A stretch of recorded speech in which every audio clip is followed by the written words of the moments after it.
सभी पत्रकार बंधुओं को नमस्कार। आज इंडिया गठबंधन की संयुक्त प्रेस वार्ता में दिल्ली के मुख्यमंत्री माननीय अरविंद केजरीवाल जी, समाजवादी पार्टी के राष्ट्रीय अध्यक्ष माननीय अखिलेश यादव जी अपनी बात रखेंगे। दिल्ली के मुख्यमंत्री केजरीवाल जी इंडिया गठबंधन के लिए उत्तर प्रदेश में जनता से अपील करने के लिए आए हैं, वोट मांगने के लिए आए हैं। मैं उनसे अनुरोध करूंगा विनम्रता पूर्वक कि वो अपनी बात रखें। आज यहाँ आए हुए सभी पत्रकार बंधुओं को और जितने दर्शक ये देख रहे हैं उन सबको मेरा नमस्कार, मेरा प्रणाम। आज लखनऊ में मैं उत्तर प्रदेश के सभी मतदाताओं से इंडिया गठबंधन को भारी भरकम वोट देने के लिए, भारी मात्रा में वोट देने के लिए अपील करने के लिए आया हूँ। मैं 4 बातें रखना चाहता हूँ। पहले चारों बिंदु बता देता हूँ, फिर उसको डिटेल में एक्सप्लेन करूंगा। पहला ये कि ये चुनाव भारतीय जनता पार्टी, मोदी जी अपने लिए वोट नहीं, अमित शाह जी को प्रधानमंत्री बनाने के लिए वोट मांगे। दूसरी बात, योगी आदित्यनाथ जी को अगर ये लोग जीत गए तो योगी आदित्यनाथ जी को 2 से 3 महीने के अंदर उत्तर प्रदेश के सीएम पद से हटा दिया जाएगा। नंबर 3, इन लोगों की पूरी तैयारी है, अगर ये लोग जीत गए तो संविधान को बदल के SC ST और OBC का रिजर्वेशन खत्म कर दिया जाएगा। और नंबर 4, जो आंकड़े अब देश भर से आ रहे हैं वो ये दिखा रहे हैं कि 4 जून को इंडिया गठबंधन की सरकार बनने जा रही है और NDA को और बीजेपी को बहुत कम सीटें मिलने जा रही हैं। अब मैं अपने सबसे पहले पॉइंट पे आता हूं।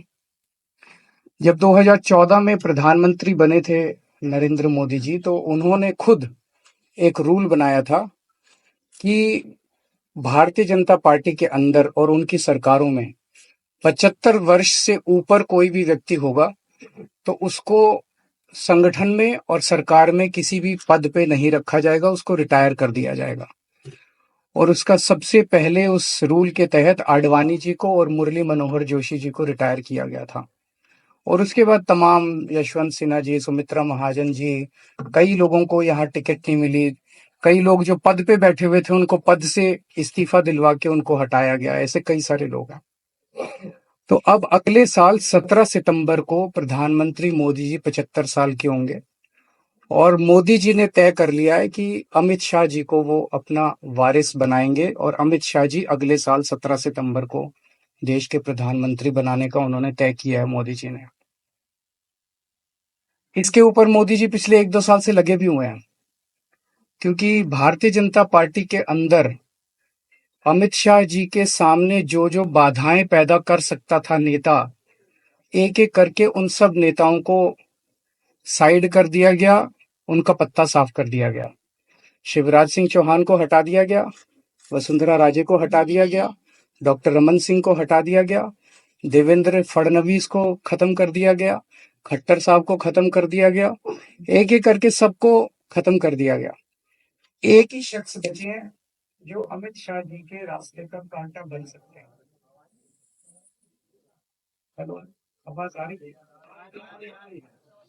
एक ही एक ही शख्स है जो कि उनके रास्ते का कांटा बन सकते हैं, वो है योगी आदित्यनाथ जी। अब योगी आदित्यनाथ जी को इन्होंने हटाने का पूरा मन बना लिया है और अगर इनकी सरकार बनी तो 2 महीने के अंदर योगी जी को भी उत्तर प्रदेश के सीएम से हटा दिया जाएगा। मैंने दिल्ली में 3-4 दिन पहले ये प्रेस कॉन्फ्रेंस की थी और ये दोनों मुद्दे उठाए थे। जैसे मैंने मुद्दे उठाए थे तो अमित शाह जी ने और उनके कई नेताओं ने अपनी भावना प्रकट की कि नहीं नहीं, मोदी जी को 75 साल में इस्तीफा नहीं देना चाहिए, मोदी जी को 75 साल पूरा कार्यकाल पूरा करेंगे। उन सब की भावनाओं की मैं कद्र करता हूं, क्योंकि अपने नेता के लिए जब भी ऐसी बात होती है तो सब लोग सामने आके बात करते हैं। लेकिन बड़ी बात यह है कि मोदी जी ने ऐसा नहीं कहा कि मैं 75 साल पे इस्तीफा नहीं दूंगा, मैं रिटायर नहीं होऊंगा। उनका अपना बनाया हुआ रूल है और मुझे पूरी उम्मीद है कि मोदी जी का अपना बनाया हुआ रूल है और मोदी जी अपने रूल को फॉलो करेंगे। नहीं तो लोग कहेंगे कि मोदी जी ने ये रूल आडवाणी जी को हटाने के लिए बनाया था, जब अपनी बारी आई तो नहीं। तो मोदी जी इस रूल का फॉलो करेंगे, ये पूरा यकीन है देश के लोगों को कि उन्होंने खुद रूल बनाया तो खुद फॉलो करेंगे। दूसरी बड़ी बात जो हुई कि जब मैंने कहा कि योगी आदित्यनाथ जी को 2 महीने में हटा दिया जाएगा, इस पे अभी तक भाजपा के किसी नेता की टिप्पणी नहीं आई है। 4 दिन हो गए, इसका मतलब ये तो कंफर्म करता है कि उन्होंने पूरी प्लानिंग कर ली है और उनके पक्ष में कोई बोलने के लिए तैयार नहीं है योगी आदित्यनाथ जी के। तो उनका हटना अब लगभग तय है कि योगी आदित्यनाथ जी को उत्तर प्रदेश के सीएम पद से हटाया जाएगा। दूसरी चीज, मैं उत्तर प्रदेश के सभी मतदाताओं को कहना चाहता हूं कि पिछले 4-5 महीने से इन्होंने शोर मचा रखा है, 400 पार, 400 पार, 400। क्यों? कहते हैं नहीं, मोदी जी कुछ बड़ा काम करना चाहते हैं। तो लोगों ने खोद खोद के पूछा, भाई क्या बड़ा काम करना चाहते हैं, कुछ बताओ तो सही। तो उन्होंने नहीं बताया, नहीं बता। लोगों ने फिर अंदर से पता किया कि बड़ा काम ये करना चाहते हैं कि देश से रिजर्वेशन खत्म करना चाहते हैं। हम जानते हैं कि इनका जो पूरा इकोसिस्टम है, आरएसएस, बीजेपी, शुरू से ये लोग रिजर्वेशन के खिलाफ रहे हैं। इनकी पूरी की पूरी मानसिकता रिजर्वेशन के खिलाफ रही है। तो मैं सभी लोगों को ये आगाह करना चाहता हूं कि ये बड़ा काम इनको 400 पार इसीलिए चाहिए क्योंकि ये रिजर्वेशन खत्म करना चाहते हैं। संविधान को, बाबा साहब अंबेडकर ने जो संविधान बनाया था, उस संविधान को ये तार तार करना चाहते हैं।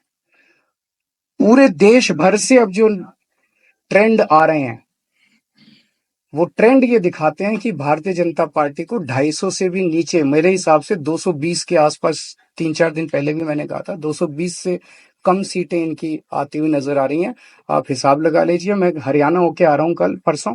हरियाणा में इनकी बहुत कम हो रही हैं, दिल्ली में इनकी बहुत कम हो रही हैं, पंजाब में मुझे नहीं लगता इनकी कोई सीट आ रही है, कर्नाटक में इनकी काफी कम हो रही हैं, महाराष्ट्र में इनकी बहुत कम हो रही हैं, बंगाल में इनकी कम हो रही हैं, यूपी में इनकी कम हो रही हैं, बिहार में इनकी कम हो रही हैं, झारखंड में इनकी कम हो रही हैं, राजस्थान। जो पूरे देश के अंदर एक नेगेटिविटी इन लोगों ने फैलाई है, उसको हम लोग ठीक करेंगे। मैं अंत में उत्तर प्रदेश के सभी लोगों को अपील करना चाहता हूं कि इंडिया गठबंधन के, यहाँ पे सपा और कांग्रेस का गठबंधन है, इंडिया गठबंधन का जो जहां से कैंडिडेट है, उसको भारी मात्रा में वोट देकर आप सब लोग जिताइए। अब मैं निवेदन करूंगा समाजवादी पार्टी के राष्ट्रीय अध्यक्ष माननीय अखिलेश यादव जी से कि वो अपनी बात करें।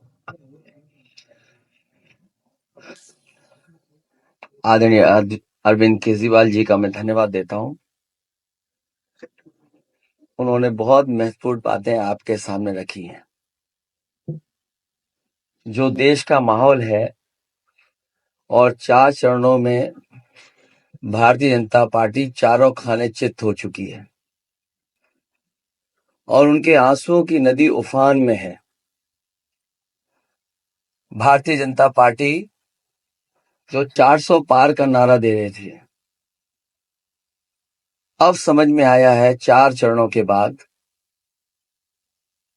वो बात तो ठीक है कि आरक्षण पे सबसे पहले हमला करेंगे, लेकिन 400 पार नारा इसीलिए दे रहे हैं कि 543 में 400 के बाद वो सीटें देख रहे हैं, तो वो केवल 143 बन रही हैं।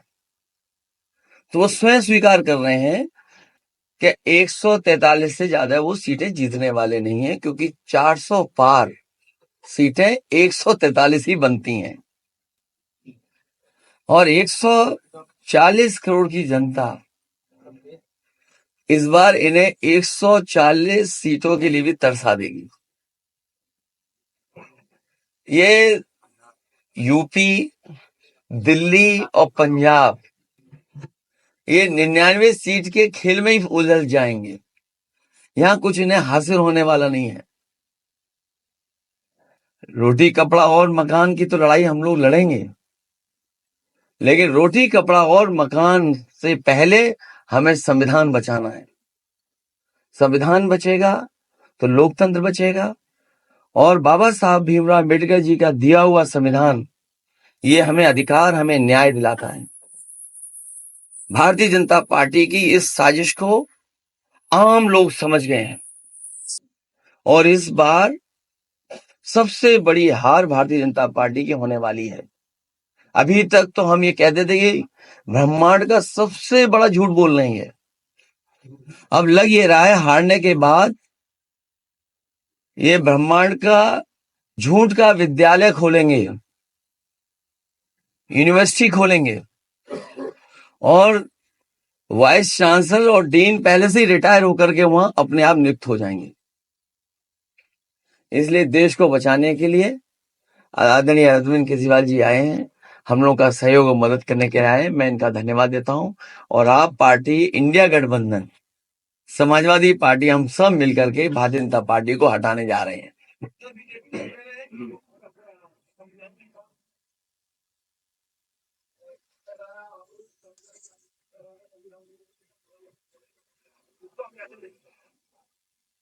उनकी कौन सी बात सच निकलेगी? अभी आपसे ही कहा कि 75 साल वाला जो वो है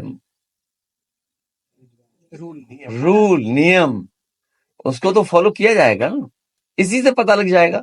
और और एक मिनट, अगर आप इनका इतिहास उठा के देखें पिछले 75 साल का, जनसंघ का, आरएसएस का, थ्रू आउट ये लोग रिजर्वेशन के खिलाफ रहे हैं।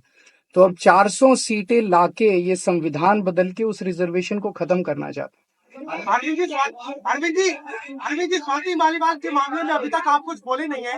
आपके वजह आपके साथ में स्वाति मालीवाल के मामले में अभी तक, अरे उससे ज्यादा जरूरी और चीजें भी हैं, स्वाति मालीवाल के कागज मामले हम में निकाल अरविंद जी लिए। क्या कहेंगे? अरविंद जी, आज आपके साथ भी जो है, आज आपके साथ में भी आए आपके, भाजपाई किसी के सगे नहीं है। क्या बोलेंगे स्वाति मालीवाल के मामले में, क्या बोलेंगे आप? ये है कि भाजपाई किसी के सगे नहीं है और जो ओवैसी साहब, और भाजपाई झूठे मुकदमे लगाने वाला गैंग है। जो ओवैसी केजरीवाल जी आपके साथ घूम रहे हैं, उनके लिए क्या कहेंगे? जो ओवैसी हाँ, आपके बोलो। साथ घूमने लगा था। बोल रहे बता। संजय जी, आपने बात कही थी, हाँ, मैं बोल रहा आपने प्रेस कॉन्फ्रेंस में ये हूँ बात बोल रहा हूँ 1 सेकंड बोल रहा हूं।